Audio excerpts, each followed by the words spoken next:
जो सम्मान समारोह यहाँ पर लगाया गया है, भारतीय जनता पार्टी के हर वो कार्यकर्ता का आज इस मंच के माध्यम से मैं सम्मान करता हूं, धन्यवाद प्रकट करता हूं और मंच पर उपस्थित भारतीय जनता पार्टी के अधिकारीगण, कॉर्पोरेटर्स, जिला अध्यक्ष, कन्वीनर, उन सभी को धन्यवाद प्रकट करता हूं।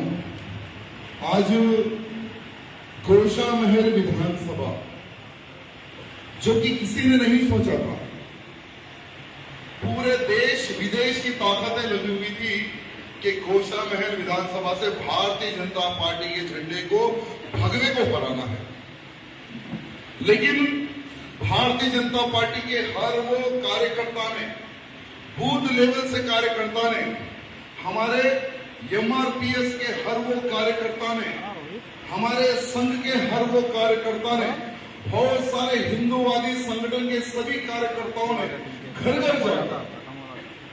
घर जाकर उन सभी को ये बताया कि अगर गोशामहल विधानसभा की सीट हम हारते हैं तो भारतीय जनता पार्टी की हार नहीं, हिंदुत्व की हार होगी।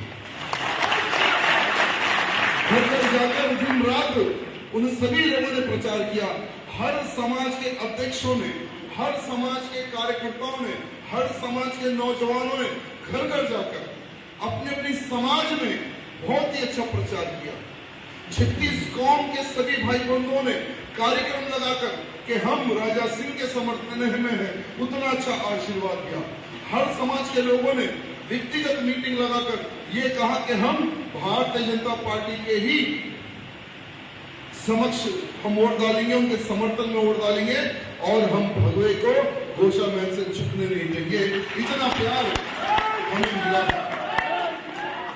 साथ ही साथ मैं आप सबको यह निवेदन करना चाहता हूं कि इस चुनाव में जिन जिन सब्जेक्ट पर, जिन जिन पॉइंट पर हमारे से जो चूक हुई है उस पर हमें समीक्षा करेंगे फिर कभी बाद में, क्योंकि आज कार्यकर्ताओं का सम्मान का कार्यक्रम है और मैं हृदय से सभी कार्यकर्ताओं को हाथ जोड़कर यहां धन्यवाद प्रकट करता हूं जो आप सबकी मेहनत की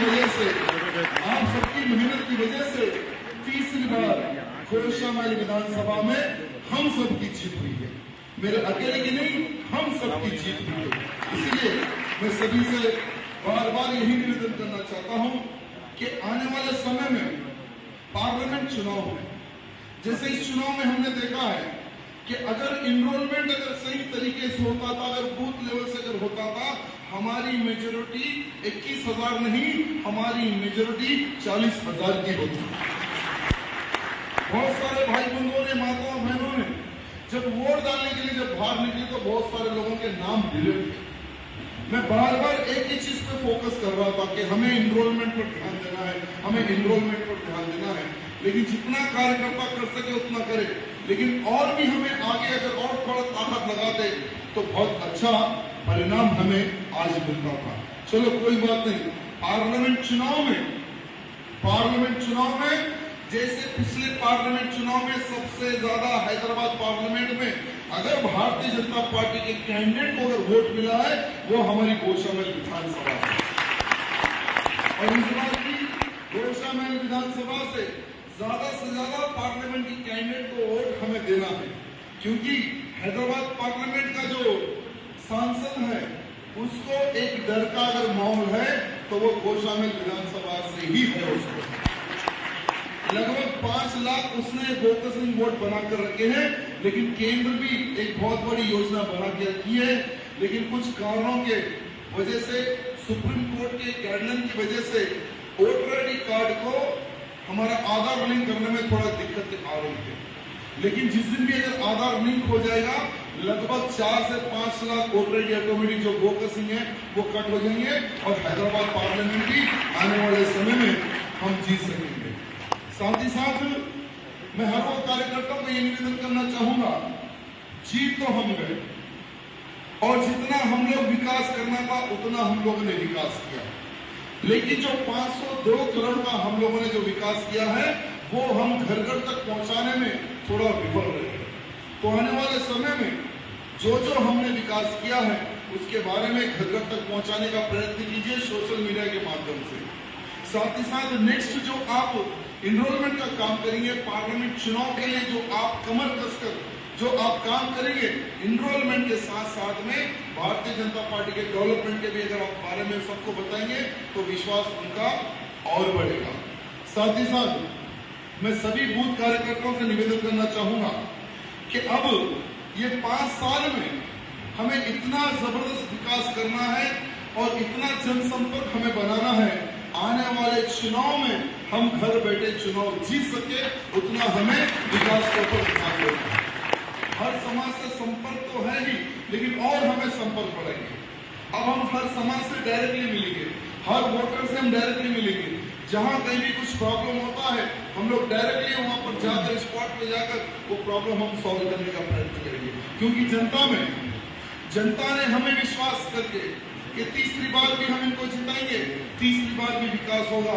ऐसा अगर उनको हम विश्वास दिला सकेंगे कि हम आपने जो वोट डाला है वो हम वेस्ट नहीं करके हम विकास के ऊपर ही ज्यादा ध्यान देंगे, अगर वो विश्वास दिलाएंगे तो जनता हमें और अच्छे से आशीर्वाद देगी।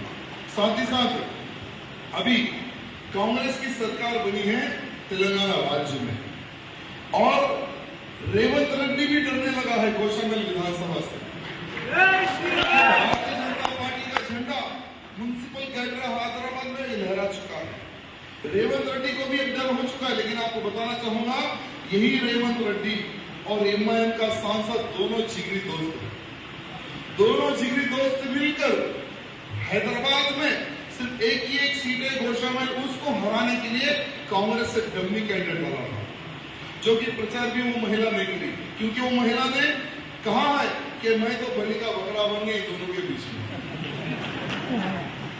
और एक दूसरा कैंडिडेट आने वाला था, लेकिन जानबूझकर एक डमी कैंडिडेट को डाला गया, क्योंकि पूरा का पूरा माइनॉरिटी वोट बीआरएस को गिरे और कुछ हमारे वोट को वो खरीद ले, जैसे स्लम क्षेत्र के वोटों को वो खरीद कर पूरी की पूरी प्लानिंग उन्होंने की थी, लेकिन मेरे हर वो बूथ के कार्यकर्ता ने उनका पैसा बटने नहीं दिया। हर क्षेत्र में जो वो लोग जहां जाते थे बेईमानी करने के लिए, उन बेईमानों को मेरे बूथ के कार्यकर्ताओं ने, भारतीय जनता पार्टी की टीम ने उनको रोकने में सफलता पाई। इसलिए वो लोग इस चुनाव में टोटली फेल रहे थे। और आप देख रहे होंगे कि बीआरएस का जो हमारे ब्राह्मण देवता है, हम तो देवता ही कहेंगे, भले उनकी बुद्धि थोड़ी खराब हो गई होगी, लेकिन हम क्या कर सकते हैं, हमारे ब्राह्मण देवता भी ऑफिस को लॉक डाल के खोलोगे, क्योंकि जितनों से उन्होंने पैसा लिया था सब लोग अभी चक्कर काटना स्टार्ट कर दिया। ऑफिस वाला, टेंट वाला, बैंडर वाला, पॉम्पलेट वाला, खाने वाला, झंडा उठाने वाला, झंडा पकड़ने वाला, ऑटो चलाने वाला, डीसी में लोगों को भर भर के लाने वाला, सब लोग उसके ऑफिस के चक्कर काटने लगे। वो हमारा भाई फोन बंद करके भाग गया। मैं समझता हूँ आने वाले समय में वो तेलंगाना में भी रहेगा नहीं रहेगा उसकी कोई गारंटी नहीं है, क्योंकि उतना सारा उन्होंने कर्जा करके रख लिया। ठीक है, वो उनका दुख है, लेकिन अब आने वाले समय में हमें किस प्रकार से कार्य करना चाहिए, ये हमें विचार विमर्श करने की आवश्यकता है। चलो, बातें तो बहुत हो गई। अभी सभी से निवेदन है कि आप लोग कोई भी किसी भी प्रकार के, अगर आप कोई भी डेवलपमेंट के प्रति हो, कोई भी दिक्कत आती है तो डायरेक्टली मेरा नंबर आप सबके पास है। गूगल में मारेंगे तो दोस्त के पास भी मेरा नंबर है, दुश्मन के पास भी मेरा नंबर है। ओल्ड सिटी के 4-5 साले भाई मेरे को फोन करते, जीजा जी कैसे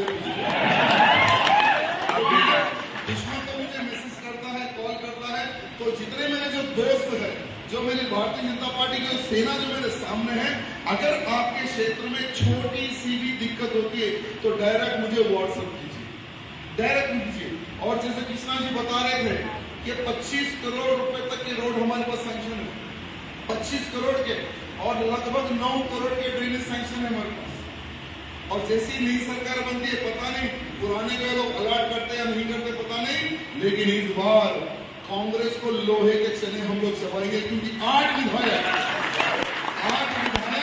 इस बार असेंबली में बैठकर कांग्रेस को उनकी औकात बताएंगे। क्योंकि कांग्रेस ने सबसे बड़ी गलती ये की है कि जो 6 जो बड़े बड़े जो उन्होंने वादे किए हैं, मैं आपको वादे बताता हूं। जैसे 6 गारंटी पे वो लोग आगे बढ़े हैं। महिलाओं को 2,500 रुपए हर महीना देने का इनका वादा, साथ ही साथ 500 रुपए में गैस देने का इनका वादा, 200 यूनिट करंट फ्री, रैतु भरोसा 1 साल में 15,000 रुपए रैतु यानी किसान भाइयों को देने का इनका वादा, जो खेत में काम करते हैं हमारे किसान भाई उनको 12,000 देने का इनका वादा, विद्या भरोसा कार्ड 5 लाख रुपए का, यानी इनके जो स्कीम है वो 6 महीने के बाद नहीं चलने वाली, क्योंकि हमारे तेलंगाना को लगभग 1,50,000 करोड़ का रेवेन्यू आता है। कितना रेवेन्यू आता है? और ये केसीआर बहुत बदमाश है। केसीआर क्या करा, ऑलरेडी इसकी प्लानिंग थी कि आज नहीं तो कल मेरी सत्ता जाएगी, क्यों ना मैं ज्यादा खर्च कर दूं। तो हर महीना ये 5 लाख करोड़ रुपए खर्चा करना स्टार्ट कर दिया, यानी 3.5 लाख करोड़ रुपए ये एक्स्ट्रा खर्च कर रहा है। तो अब ठीक है, ये कांग्रेस वाले आ रहे हैं, 6 भरोसा ये लोग पब्लिक में दे दिए, गारंटी दे दी है, लेकिन इनके पास खर्च करने के लिए अभी पैसा जीरो है। नई सरकार बनेगी, अब ये लोग अगर किसी बैंक से कर्जा भी कर लेंगे तो कोई बैंक इनको कर्जा देने वाला नहीं है, कोई बैंक। तो इससे क्या आपको महसूस हो रहा है? कांग्रेस फेल हो जाएगी, टीआरएस फेल हो जाएगी। 1 साल के बाद में फिर चुनाव होगा और भारतीय जनता पार्टी की सरकार होगी।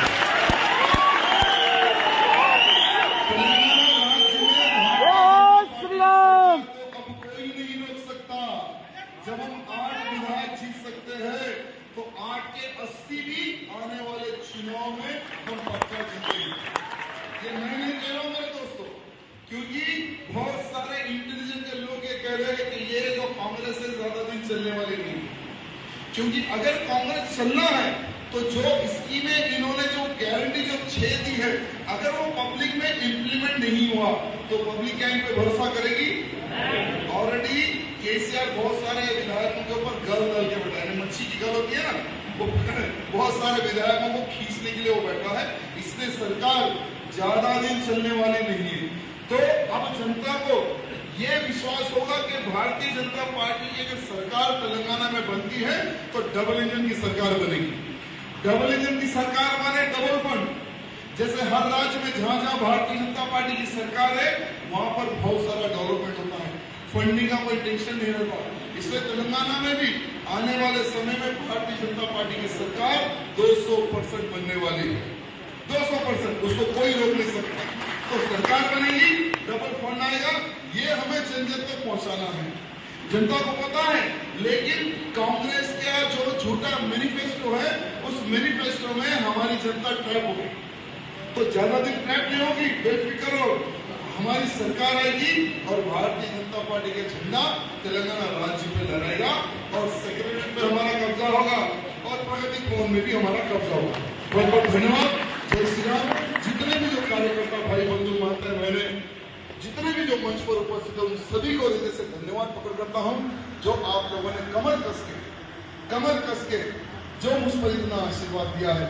तीसरी बार ये हमारी इज्जत का सवाल नहीं था, गोशा महल के विधानसभा के कार्यकर्ताओं की इज्जत का सवाल नहीं था, ये पूरे हिंदू समाज की इज्जत का सवाल है, पूरे हिंदू समाज की इज्जत का सवाल है। क्योंकि 57 इस्लामिक कंट्री चाहती थी कि गोशा महल में हम हार जाए, पूरे तेलंगाना राज्य का मुसलमान चाहता था कि गोशा महल में हम हार जाए, ओल्ड सिटी के ये 2 कुत्ते चाहते थे कि गोशा महल में हम हार जाए।